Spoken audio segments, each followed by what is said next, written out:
Good evening and welcome to the second episode of The Culture Site, presented by the Awarelogue initiative. We look at various platforms from which we can try to explore the diverse world of culture. Culture means so many things to so many people. But on the Culture Site, we try to encapsulate as many of these areas as possible, address, highlight, and focus on very critical areas, and also those of interest across the board. We're indeed honored today to have someone who I've known for well over 2 decades, someone who was my boss at one time when I was in the media, when I was in broadcasting. And I should also add that I switched over to news because of this individual who has been a radio broadcaster par excellence in this country and is now continuing that tradition over there in Australia. She's an actress with countless productions over 25 years. Once again, both in Sri Lanka and in Australia. She's a key promoter of the arts, a past pupil of Holy Family Convent. She read for a special degree in English at the University of Colombo. And it is said, and I've also witnessed her abiding passion for reading, innovation, and creativity. Michelle, thank you so much for taking time to join us today on the Culture Site, for being our guest speaker and agreeing to this interactive session that we are going to have today. So without further ado, Michelle, over to you, as you're going to be speaking to us about pursuing a passion across cultural perspectives, as you take your experiences from Sri Lanka and Australia and reflect upon it. Over to you, Michelle. Thank you so much. I didn't want you to stop, actually. I thought it was so complimentary. I thought, please carry on. It's so unfortunate that I have to speak now because I'd much rather you say nice things about me. But the reality is, I'm thankful for having this opportunity or this platform, to talk about this topic, which is really important to me or has been important to me, and particularly because it is very much reflective of my journey, and I use that term very loosely. I don't particularly like the word journey, but really that's what it is. So as you said, I did all these things in Sri Lanka, and then 20 years ago, I left Sri Lanka and moved to Australia for love. And, it's not the easiest thing to leave everything that you're comfortable with, in a place that you're comfortable in. But how I sort of attuned myself to the fact was to tell myself, look, at that point in the media, in theatre, you come to a point where you could be considered sort of a big fish in a small pond, right? And then when you move overseas, where effectively no one knows you, right? My challenge was, could I do the same things, pursue the same things, face those challenges and perhaps be somewhat of a big fish in a big pond?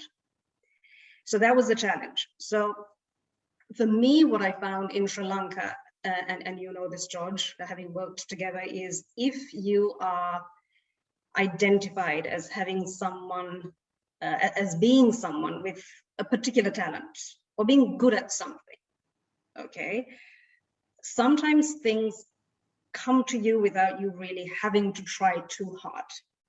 Now, that's not always the case with everyone, but I'm just speaking from my subjective experience. Because I loved broadcasting, I joined TNL. I was about 20 years old. And then I found that because I loved journalism, broadcasting, the natural progression within TNL, which TNL radio at the time was, it wasn't difficult. And in theatre too, I started at 15, doing school plays, and then eventually Shakespeare, and then people notice you and you just get handed roles, essentially. So for me, the only audition I ever did was when I was 15 at Holy Family. It was with the third witch of Macbeth. Always holds a very close place in my heart, that third witch, okay? And so ever since then, I've never had to audition for anything in Sri Lanka. So you become complacent, right? Things come to you easily, you do it, you love it, you think this is great. But then when you have to leave all that behind and move to a country where no one knows you, no one cares what you did in Sri Lanka, right? You're just a number. So for me, the mental block was how to start bottom up again, and having to prove myself again. And for a long time, for a good 10 years or so, I didn't actually pursue any of the interests that I pursued in Sri Lanka. I did no broadcasting, I did not act. And I comforted myself because obviously when you're in a new country, you have to establish yourself financially, socially, economically, in your career, things of that nature. And I put all my effort into sort of raising a family and doing all those things that didn't actually feed my creativity. And I was quite content with that, quite happy. But I think subconsciously, having analyzed myself, I think what I probably was doing is not trying, because I realized this was going to be a hard task and it would require a lot of effort on my part, and I didn't really want to put that effort into things. But once my children were a little older and I felt that perhaps they didn't need me around as much, I also felt the gnawings of those things that really meant a lot to me. So like my theater and my radio, especially, and my journalism. And I knew that I was one of those people that I possibly head into middle age and have a severe mental breakdown if I had not actively at least tried to find these things and pursue these things again. So it was fundamentally to avoid a midlife crisis, and also to realize that I wasn't happy with these tropes that we put on ourselves. So I'm someone who vehemently opposes the idea of a woman being identified solely as a wife and a mother. So, you know, oftentimes we introduce ourselves and we're like, I'm a mother, I'm a wife, which are all wonderful things, but I don't think that's all you are, ever. I think people are fundamentally much more than that. They are the things they like outside of their families. And so for me, I needed to find that again. So that's what I did. So I set myself a goal in 2015. I told myself, okay, this is it. I'm going to get into radio, right? So, and thankfully I had a friend who suggested a particular community radio station and said, look, they're quite broad-minded. They like different sort of programming. Why don't you contact them? So I did. I contacted them and said, look, I'd like to, you know, if there were any opportunities there, I'd like to sort of put myself forward. So the process was that they asked me to send through a proposal for the sort of show I would like to do. And I did send that proposal in. And what I said was I'd like to ideally do an arts and issues focused show. So it would touch on the two things I liked. So as a journalist, I could focus on social issues, political issues, and then also a heavy arts focus. And also they said, what sort of music do you want to play? Because all of that was to be determined by me. So it's a very autonomous situation. And thankfully, they loved the proposal, which is all fantastic. And there was a slot available and I fit in there. And that's really how I got into radio. Theater was harder in that I honestly didn't know where to start, because as opposed to Sri Lanka, where it can be a little incestuous sometimes because it's all about who you know, right? So once you're in, you're in. And in Sri Lanka, like it's a very close-knit community. In Melbourne, it's massive. You know, there are countless theatre companies, you know, and so I didn't know where to start. But thankfully, when Facebook first came into the foray, you know, around 2005, 2006, and I started following certain theatre companies, and I thought to myself, okay, I really need to put myself out there. Now that's a little easier said than done, putting yourself out there, okay? Because like I said, in Sri Lanka, I'd never had to audition for anything. Things were literally handed to me. And here, having to audition for things was an alien concept, right? And it's an uncomfortable thing where you have to, like everyone else, essentially say, look, am I good enough? This is what I have to offer. Am I good enough? So it's this weird situation of having an ego, which you need to have because you need to have the self-belief that you are good enough for a particular role, okay? But then if you don't get it, you cannot let that same ego be so bruised that you don't pick yourself up and go, I'm going to try again. Okay, so I found myself in that weird position where I had to have enough ego, but not too much ego. And the first time I actually put myself out there, we had a group audition, and I got through, and we had this play, and it gave me a little more confidence that I had before going into it. And then I thought, excellent, this is good, this is a good start. And then I would wait for opportunities for the right sort of production. And then I auditioned again, group audition, got through, did that, and it builds up your confidence a little more. And then it gets a little easier. So the things, I suppose, culturally that are really different is that in Sri Lanka, like, we look the way we do, it doesn't stop us from doing Shakespeare, Ray Cooney, right? We play English people, Italian people, it doesn't matter.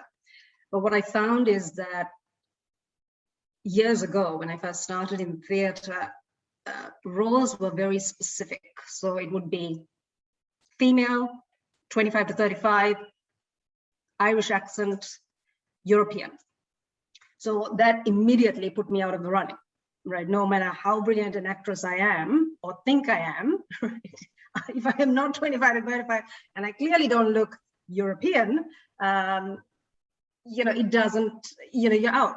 So I found that opportunities were scarce for people who looked like me and sounded like me.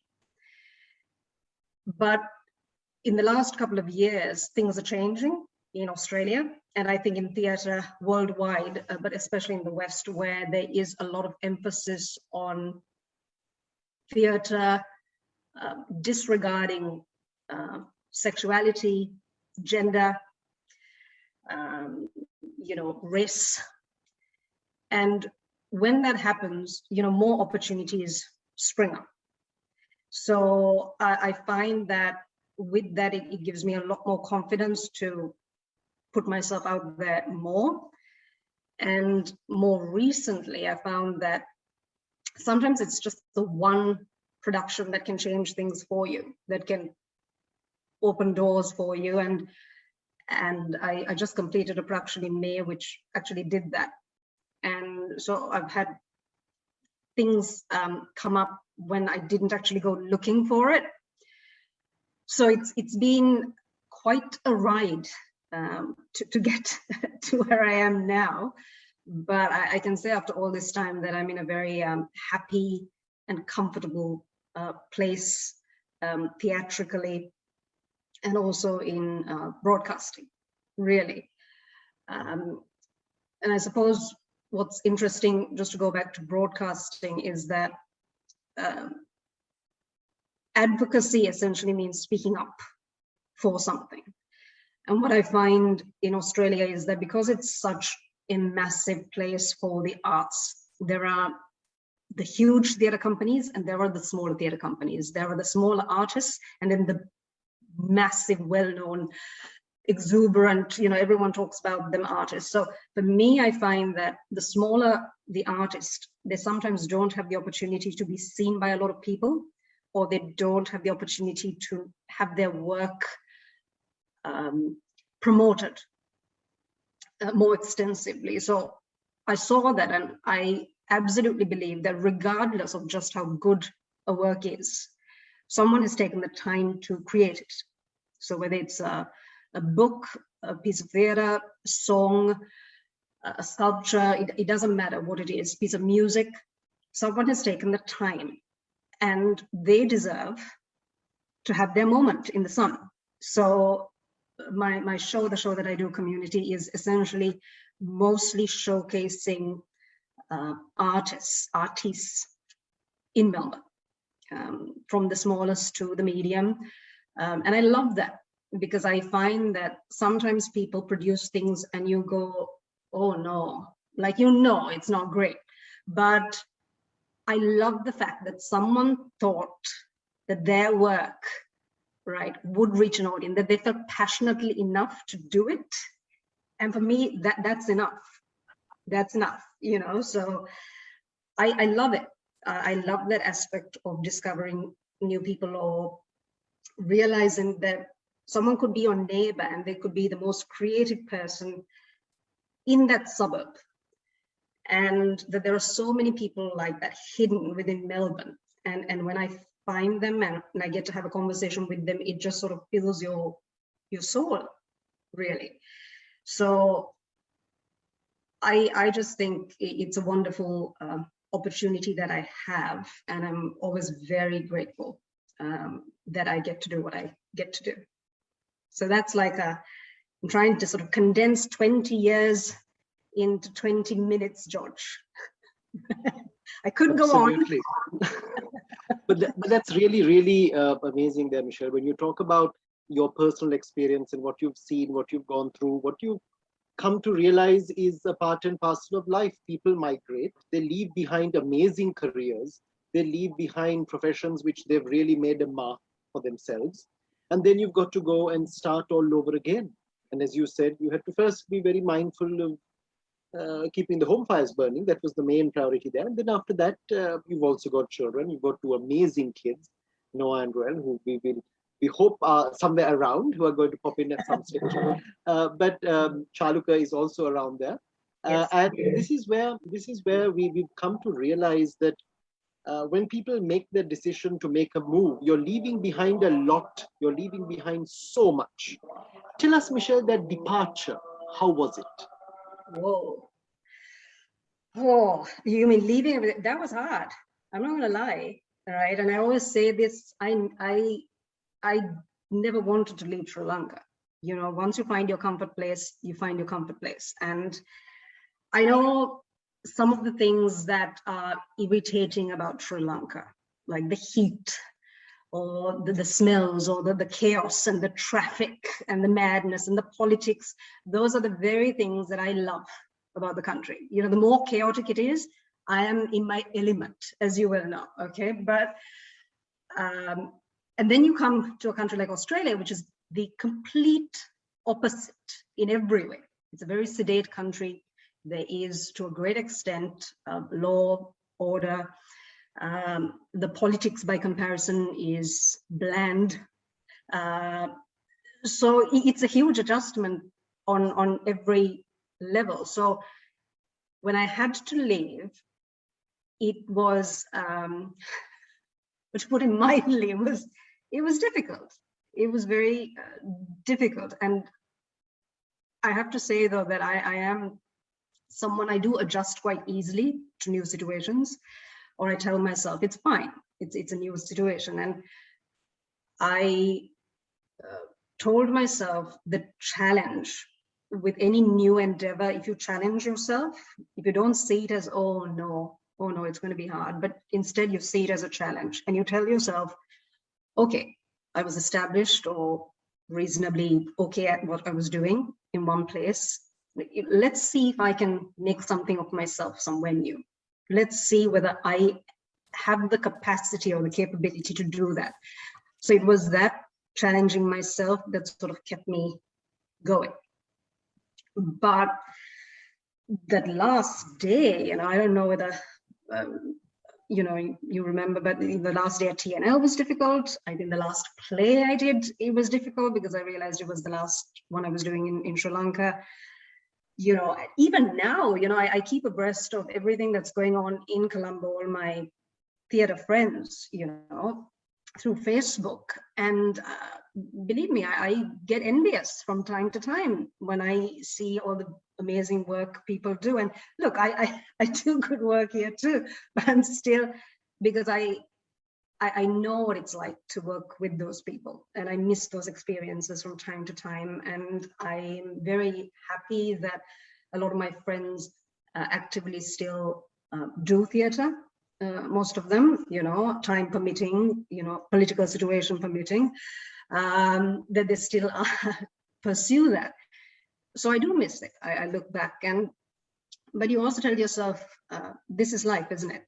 You can't sort of hold on to things from the past and mourn about it. You have to sort of carry on.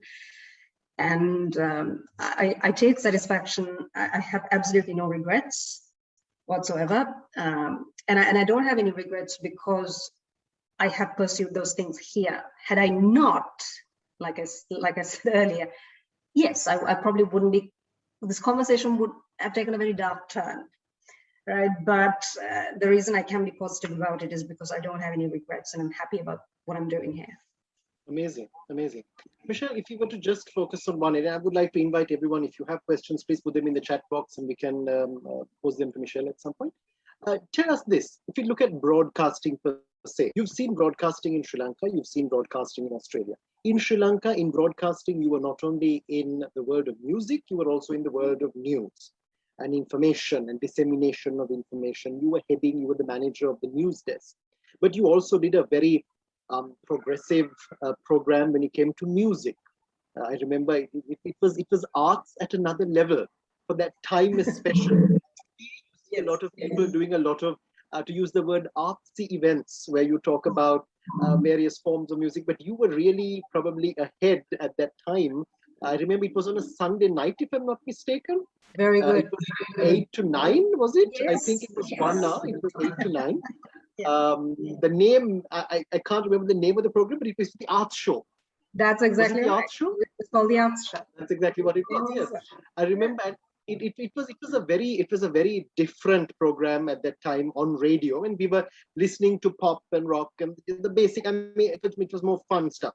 But tell us this: when you look at broadcasting in Sri Lanka and how it has evolved, and broadcasting in Australia, do you see a drastic difference, or do you see a lot of similarity culturally in terms of media? Is there a difference, or are we on the same track? Well, there are similarities and there are differences, I suppose, in terms of, and again, please understand that I'm speaking from my experience in Sri Lanka from 20 years ago. So I'm sort of aware of a little bit of the broadcasting situation, but I can't speak to exactly how far it's come. I mean, one thing I do know is that private radio stations have, ballooned and blossomed, and there are quite a few, and there's a lot of that happening. But I remember 20 years ago, there were still issues in Sri Lanka of the state interfering quite a bit with what you could write or what you could say. That there was, to a great extent, a fear. There was always a looking over your shoulder about how things should be phrased and whatnot. I can say that is, from my experience, it's very rare to find in Australia. So there's little to no state interference, really. There is freedom to take your politicians to task, and often that is done. Politicians are accountable to the people, and I don't know whether that's necessarily the case still in Sri Lanka. I'd like to think that I know enough about the political situation to think that is not the case. So I don't know of many Sri Lankan politicians who would come on and be willing to be grilled about certain things. Or I'm sure there are capable journalists who are willing to do that. But I think they probably still second guess how certain questions need to be posed and so on and so forth. Whereas in Australia, I think in broadcasting, there is a lot more freedom and accountability. So as a result of that, politicians are people. Public figures are just people. They're human beings. They may be in exceptional positions in their work or whatever they do for a living, but essentially they're people. So they're treated as such. the most wonderful thing is that quite recently, well, not recently, but a couple of months ago, our Prime Minister of Australia was giving a press conference outside somewhere, but he was doing it outside a gentleman's front lawn. And the gentleman, you may have seen this, came out and yelled at the press corps and the Prime Minister for ruining his lawn. And the Prime Minister had to apologize and move away, because this man didn't care that he was the Prime Minister, his lawn was more important. So it's that sort of situation. So I've gotten so used to that, to treating politicians not based on their designation, but just as human beings who are there to do a job. So in that sense, there's a lot more accountability. And that's why I said sometimes Australian politics can be quite bland, because for the most part, they try to do the right thing. They're not perfect. There are countless mistakes and mistakes in judgment that happen every single day. But I would say, just in terms of accountability and being able to ask questions without repercussion is perhaps the most significant difference between broadcasting in Sri Lanka and broadcasting in Australia. But you spoke about music and things of that nature, and I know there's wonderful programming in Sri Lanka, and there is amazing programming in Australia. But I think culturally, again, Australian programming often can go to places that culturally Sri Lankan programming probably won't go, because culturally Sri Lanka is still, at least on paper, is considered a rather conservative society, right? So you're not going to have an entire 1-hour show dedicated to sex, whereas there may be an Australian show where prime time, you'll talk about everything related to sex. It's not a problem. So subject matter and what you're willing to talk about, again, fundamentally there are differences, but otherwise I think, I think they're pretty much on par. Cicero is asking the question, would you make a comparison between major private Sri Lankan media outlets to the likes of Channel 9, 7 or Sky in Australia with regards to how they are controlled or politically aligned? Oh, well. Cicero is based in Australia at the moment. Yes, absolutely. So I know that, sorry, who's the gentleman who asked the question? Cicero, was it? Cicero? Yes, Cicero is over there. He's in Australia at the moment. Oh, that's right. Hi, so he's quite familiar with Channel 9, Channel 7, Sky. Yeah. Do you feel that it's similar to some of our major private organizations? Well, I think Cicero would know that Sky News has right-wing tendencies, can I say, without being completely wrong. So Sky News, they're pretty anti-wokeism. So they have an issue with political correctness, and they prefer to, I think, sometimes talk about things purely to have a separate point of view, but sometimes it's incendiary. So, Fox News in the US, I would say that the Australian equivalent would be Sky News. And then you have a commercial radio station like Channel 10 in Australia, which recently was accused of being too woke, so too liberal, so you do have certain commercial radio stations that are very much in line with, well, I think I'm very pro-liberal. So whether it's the Black Lives Matter movement, whether it's the upholding or advocating for LGBTQI rights or trans rights, talking about those issues, and then you have in opposition Sky News, which might have a very opposite point of view, especially say refugees, for example. So refugees coming into Australia from Afghanistan. I think Sky News's approach to it would be, we'd probably need to have closed borders, consider the influx of refugees. So I can't say that I necessarily agree with their point of view. And I know that they oftentimes may profess to be a station which considers all sides. But even in Australia, You would think it's a fairly reasonable democracy. There are stations that do take a stand, and they don't make any apologies for it. So Sky News would be the Fox equivalent, and then you'd have, say, Channel 10, which is the CNN equivalent, if at all. But yes, I do think that Australia has a few elements of that. And then we have the ABC, which is like, well, I wouldn't call it Rupavahini, because Rupavahini is quite different. That quite blatantly, unless I'm wrong and you may correct me, is like the government's mouthpiece, perhaps. But the ABC is not the government's mouthpiece, but they are, you know, a government. It's publicly funded news organization, but I trust them implicitly, and they're straight down the line, you know, excellent broadcasting, excellent programming. But we still have, I would say, a more open media system in Australia, which I'm very grateful for.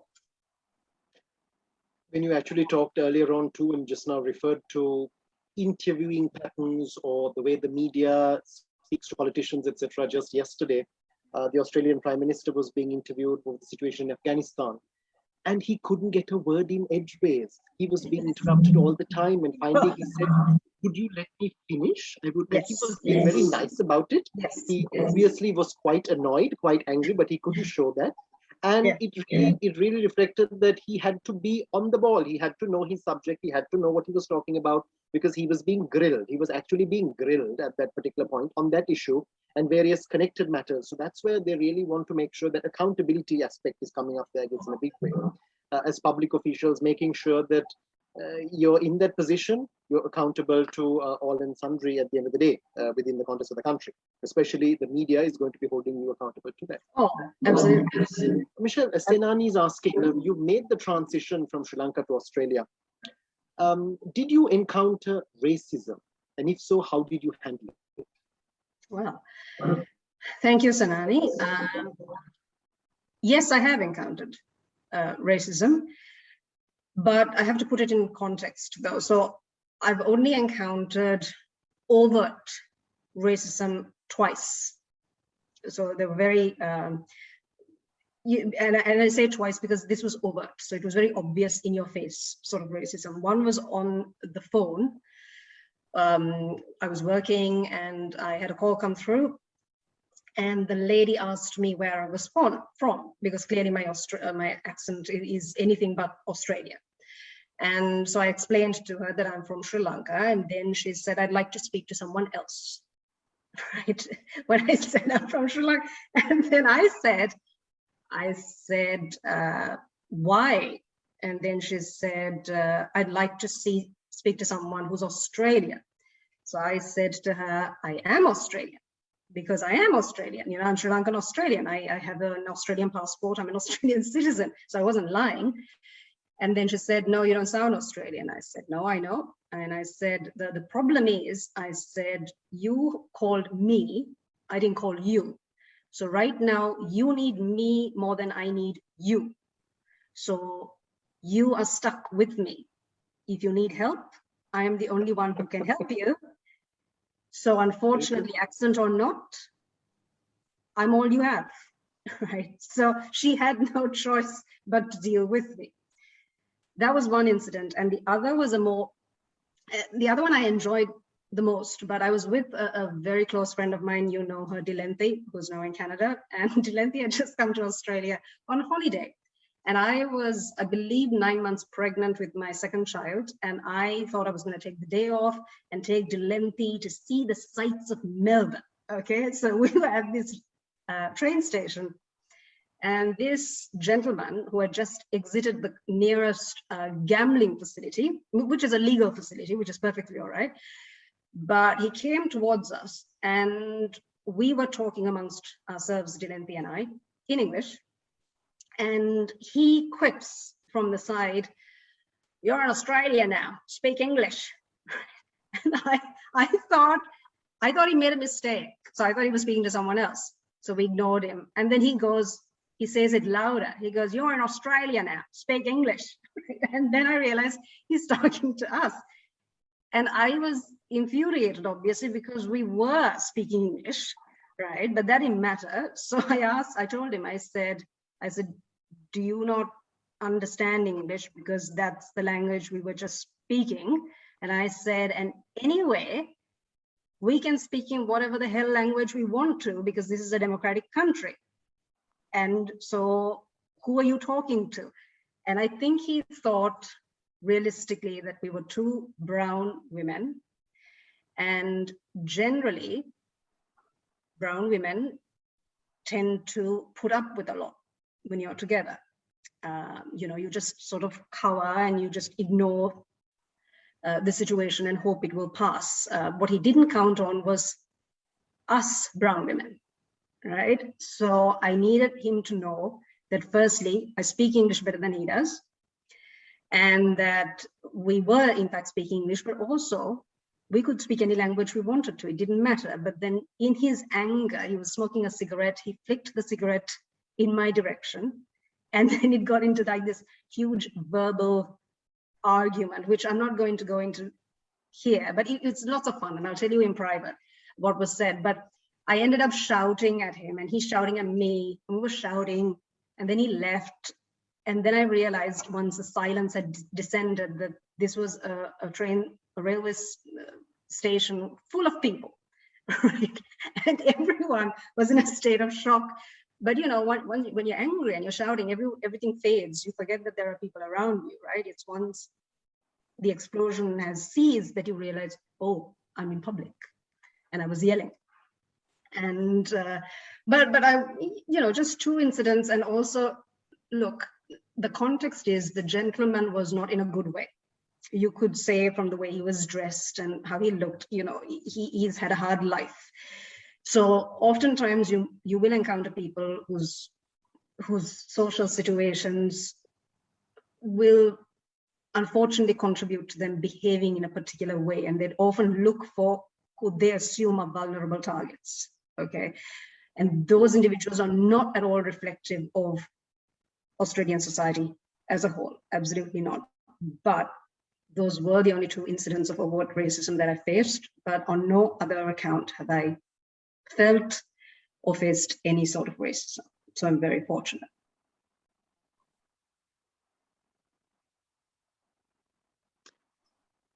Because even when you look at Australia, that is also a country that has brought together so many different people.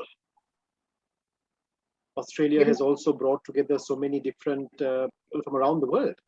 It's not just from Sri Lanka only. So this is where you sometimes wonder whether, even when we look at the globalized world that we live in today, you can't look at a person and say, you're not from here or you're not from there. No, you can't. I mean, you can't do that in the 21st century. You couldn't do that in the latter half of the last century either, because things were changing so much with travel and migration and citizenship being obtained elsewhere. So Trivan is asking the question, and he says, I remember in the 90s and early 2000s, Sri Lanka had a very sophisticated English broadcasting community.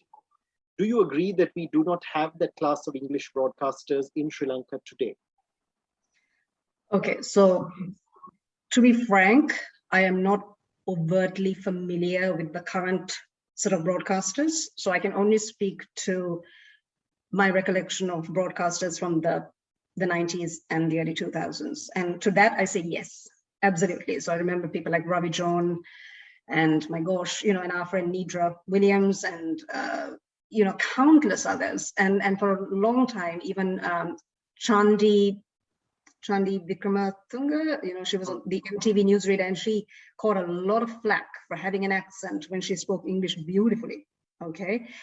And that was completely cruel and unnecessary, but she was wonderful. And you had so many others whose names I'm sort of struggling with at the moment, but Ravi, Dias Bandaranaike, Arun Dias Bandaranaike. Arun, exactly. I mean, these are behemoths. When you talk about broadcasting, they are, mountains, really. So those are hard shoes to fill. And I think sometimes that, I don't know whether people are not actually actively wanting to join media organizations, or why that is, but yeah, I would say that that would be the height of Sri Lankan English broadcasting. At least it was definitely in the 90s. But all the amazing things happened in the 90s. Now, even when you consider supermodels, the 90s supermodels, Claudia Schiffer, they were amazing. So I think the 90s were a really good year for excellence, really. So if that's what you're comparing it to, then yeah, perhaps we're not quite there yet. But it's not to say that there aren't amazing young people coming up who perhaps should consider a career in broadcasting. Definitely. Kishani, who you and I know very well, Kishi has also sent in a question, and she's asking, in your opinion, how has the media changed in the past 15 years? I guess you can reflect it out from an Australian perspective, Michelle, because you're more familiar with what's happening over there. From the time you went to now, have you seen the media becoming more aggressive? Is it trying to be more accountable? Has this been consistent throughout?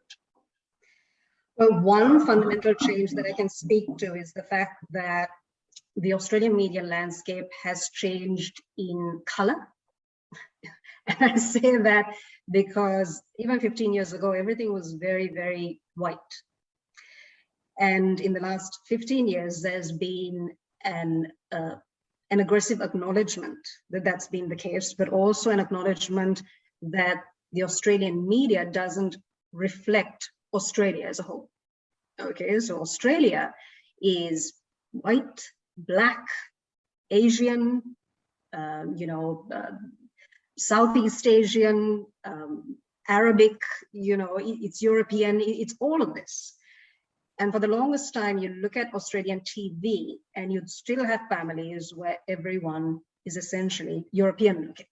And then you look next door and your neighbor is Indian or Chinese. And you go, hold on, wait a minute. My neighborhood is, it's a hodgepodge of the world, and the media didn't reflect that. So the biggest change is that now the TV landscape, even broadcasting, has recognized that this is ridiculous. We need to reflect the real Australia. So there's still a long, long way to go. But I was recently discussing with my husband that when you watch even advertisements on TV, there are actively now, you see people of color, Asian people, and you sit back and the comfort in knowing or seeing someone who looks like you on TV, that's a wonderful feeling. And I think in Australia, it's happening slowly, but that's really the biggest difference, is the landscape is not as pale as it used to be. Okay. Yeah. That's a very good observation and a good step in the right direction in terms of being that much more representative of a country, its diversity and its people. Absolutely. Upani is asking the question, can you please explain a bit more about your role as an arts advocate?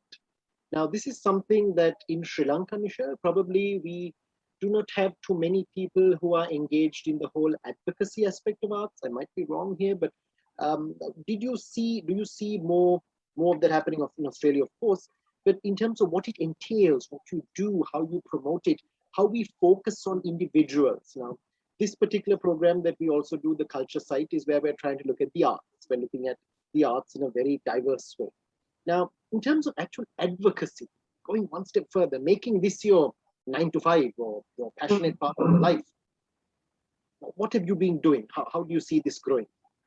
So arts advocacy, as I conduct it, is essentially, and I alluded to it at the very beginning as well, but for me, I think it's so important that people be made aware of the contribution of the smaller artists, as well as the really big ones, okay? So in Australia, you've got, I think there are 4 tiers, especially, let's take theatre, for example. So you've got maybe individual theatre makers who pool together money somehow and put up a production. So often they're writer directors. And then you've got a second tier, community theatre companies that solely rely on ticket sales. Okay, oftentimes the actors are not paid because it's voluntarily done, and the theatre company would pay for the lighting and the hiring of the hall and things of that nature, but the actors don't get paid. But you know that beforehand. And then you have the third tier, which is again community theatre, but bigger theatres, so the productions are bigger.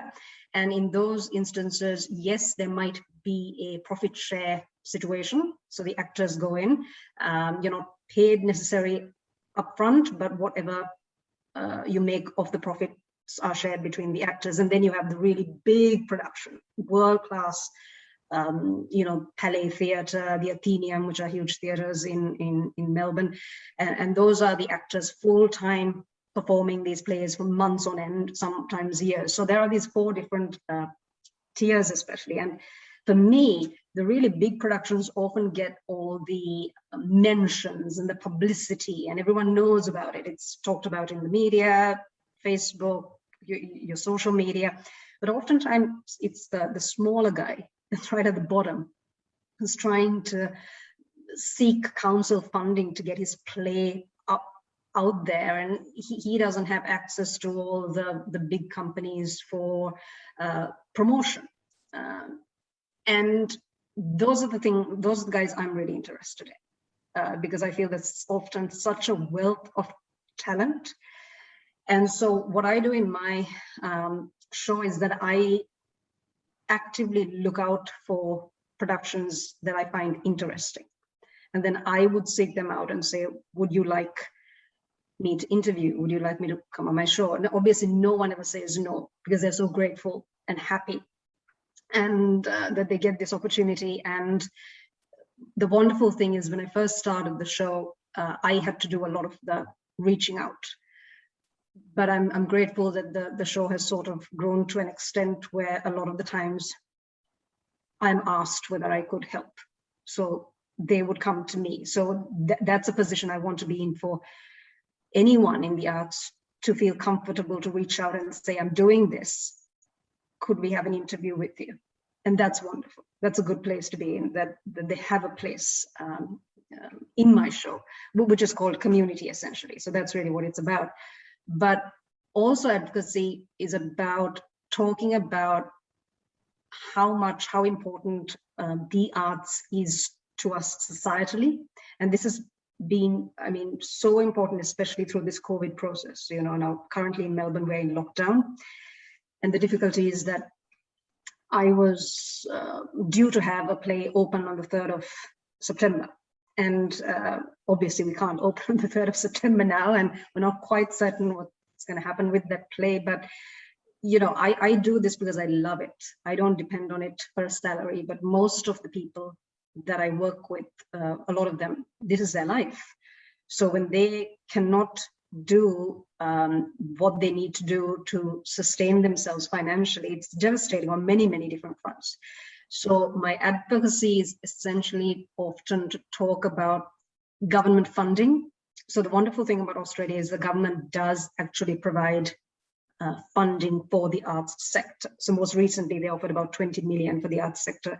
But we're talking about 300,000 artists who don't have work now.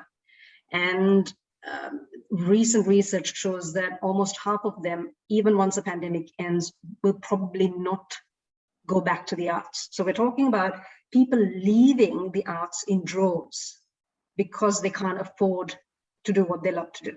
And that's devastating. So through my advocacy, I think really what I want to do is to sort of make sure that people are aware and fight for the fact that arts shouldn't be just considered one of those secondary things. It's a non-essential, or really it's just an art, it's just a play, it's a song. No, it's not. Without artistry and creativity, we would spiritually and creatively die, right? And I always say, even in a pandemic, if you didn't have a good book to read, if you couldn't put on your radio and listen to music that someone has created, if you can't turn on your TV and watch your shows, all these are creative pursuits that people do, and we take it for granted every single day.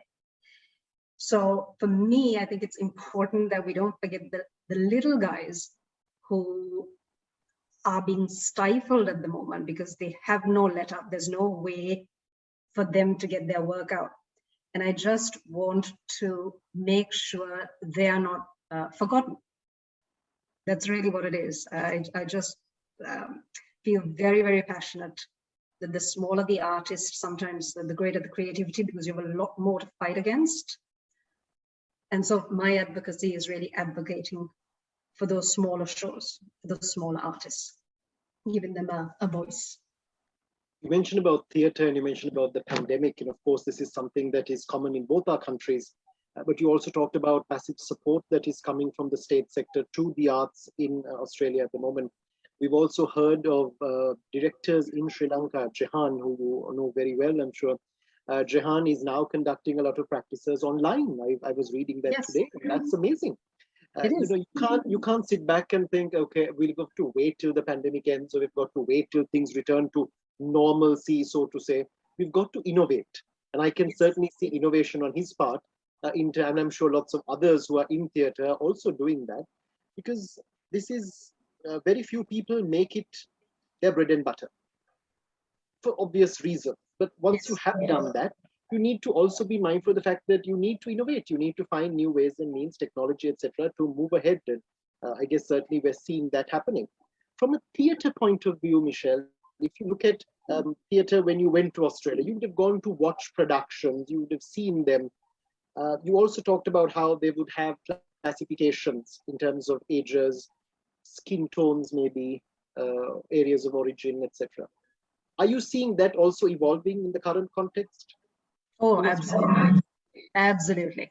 And the biggest difference I see is that depending on the theatre company, oftentimes now when a role is advertised, there is a disclaimer that says that theatre companies would specifically like BIPOC people. So BIPOC standing for Black, people of color, Indigenous people. They would like BIPOC people to apply for the parts, and that they have no consideration for gender, sex, race, nothing. So anyone can apply for these roles. So by actively saying we're opening these roles up, it doesn't matter to us what you look like, what you sound like, right? You come in, and if you fit the role, you have it. It doesn't matter if the role was originally intended for a specific look. If you can fit the spirit of what is required, then that's really all that matters. And I find that fantastic. So even the play that I am actually rehearsing for now, which I'm not really sure what would happen, which I'm not really sure what will happen, but I think the amazing thing is that I auditioned for it, and everyone in the cast was meant to be Australian, and originally, white Australian. That was the cast. But it didn't matter. I sound the way I do. My Australian accent is terrible. Even after living here 20 years, it's probably the hardest accent to master, and I'm not even going to try, right? And so it didn't matter though, because the attitude towards casting is changing. So I feel very lucky right now to be in that situation where I know I don't have to worry going into something going, oh, okay, do I look right? Do I sound right? So in that way, there's been a huge difference in the way directors approach casting. So it is actually an open field now. But I have to say, there are still theatre companies that have some way to go. But I would say that some of the smaller independent companies are very, very progressive in their outlook. Yes. Michelle, just to come back to a final point here, we have someone who's joining us on FB and sending in a question. You work a lot with adults. Are you working with children too? In Sri Lanka, children are so keen on theatre. They're so keen on drama. Are you seeing that same enthusiasm over there? And are you personally conducting workshops, programs, working with children? George, I think you've heard of that saying, never work with animals or children. Yep. Well, I take that to heart very seriously, right? I mean, I don't even work with my own children, George. Why would I work with other people's children? Okay, like, I'm joking, obviously I'm joking. But what I mean is, no, to answer, the short answer to that is no, I haven't actually actively worked with children. But having said that, the difference in Australia is that children's theatre is very prominent. So my own daughter does drama classes. The difference is, it's funny though, in Sri Lanka, you know how elocution classes are a big deal in Sri Lanka, right? But that's not the case here. And that's because, in Sri Lanka, I mean, we still hold on to that, where the way you carry yourself, the way you speak can in fact take you quite far, okay? So it's a social climbing tool, as it were. But Australia is a place where no one really gives two hoots about how you speak, to be quite honest. As long as they can understand what you're saying, that's all that matters. So social mobility is not spearheaded by the way you speak, right? So as a result, elocution is not such a big deal here, but drama is. And I haven't personally worked with a lot of children, but children have more opportunities here if they want to pursue drama. And or acting, there are acting schools where essentially the pathway is to get into television or film. So it's a little more hardcore. So even as a child actor, you have to be rather exceptional. And it doesn't matter if you're a child, if you're a working actor, the expectations are quite high. So there's very little mollycoddling. There's a tendency to treat children as an individual, as almost like an adult, because they're just an actor. They're just there for the job. So the expectation is greater. And in that way, I think in Sri Lanka, I see some wonderful work with children's theatre in Sri Lanka, but perhaps it's still new. And we still do treat our children like children, almost. But here, yes, there are drama classes which do that also, but if your child wants to pursue it further, then they also have to develop a rather thick skin, to do so. Yes. I mean, Michelle, we're coming to the end of the culture site now, and just to also reflect, Shantini reminds us, Yohani is a sensation at the moment in Sri Lanka in the music field. Yes. With a song that has gone viral. It's a big hit in India. It's a big hit over here. Children are singing it at singing competitions in India. It's become so big. And that's really a massive boost for the arts, where we have a Sri Lankan artist who's going up there, who's pursued a passion. She's loved music for a very long time, and she's gone on to enhance it, and she's had a really good break, and now it's really going on to another level. What do you have to say, Michelle, I mean, there are people who are joining us today on this Zoom meeting, but also on Facebook Live, who are very much involved in the arts, who are keen about the arts. I've seen so many names, very familiar names up there too. In terms of pursuing your passion, despite what else you have to do, you've got to earn a living. But how do you convert that passion into something much more bigger? Is it something that we've got to do that is going to complement what we're already doing? Is it possible to make it something really focused on through the arts alone? What do you think? It's a very good question, actually. So I always say that I have my best friend, really. So she's someone who's found her absolute satisfaction through her work. Her job fulfills her entirely. So she doesn't necessarily feel the need to have anything else in her life, because this gives her everything she needs as fuel, really. On the other corner, there's me. I do have a full-time job, which I do enjoy. I'm good at. It pays the bills. It's all good. But in terms of an innate satisfaction or fulfillment, it doesn't give me anything I need. So the fuel I need to survive, I find through what I do outside of my main work, which is theatre and broadcasting. So I find my fulfillment there. So all I say is sometimes it is possible to marry the two. You don't have to choose. You don't. If you're really fortunate, you can pursue the arts if that's your passion, with all the hills and the valleys that you will encounter. And there will be plenty of valleys that you will encounter, because I spoke earlier about Australia, the government giving arts funding. Now, just to that, oftentimes funding, I remember in the 80s or the 90s in Australia, funding was given with the express hope that financially those productions would give back. So they would be successful. So there was a give and take there.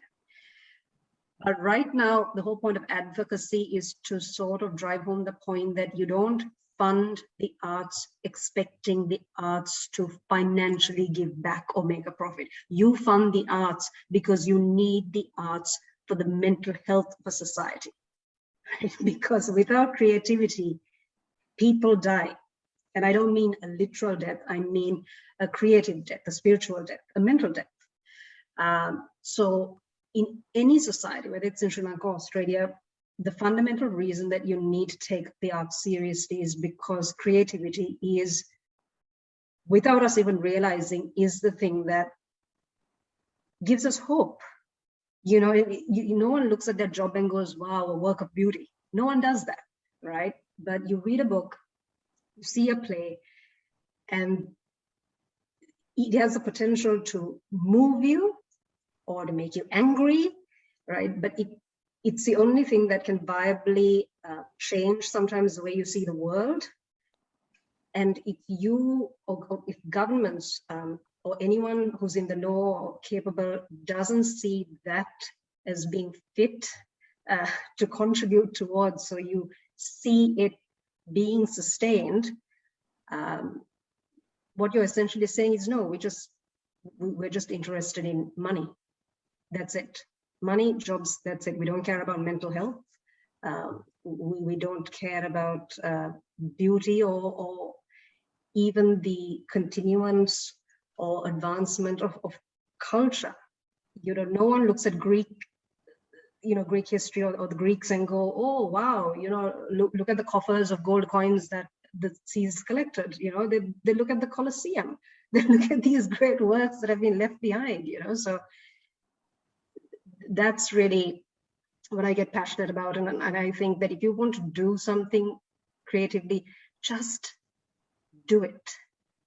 No one is going to look at you someday and go, oh, no one looks at, oh, I don't look at myself and go, oh, the best news manager that ever lived. No, I couldn't care less. No one could care less, right? But I think to be remembered for something that you did on stage, or something that you said on radio and touched someone, I think that's really something that you would want to leave behind. So absolutely, Michelle. I couldn't agree with you more. That's where passion comes in. Absolutely. If one person, and sometimes when we conduct these programs through the Awarelogue initiative, we have the culture site, we have so many other platforms, and one or two people would come back to me and say something like, I learned something new. That was an interesting discussion. The awareness was really superb in this particular area. You really got a message across. That's satisfaction. Money can't do that.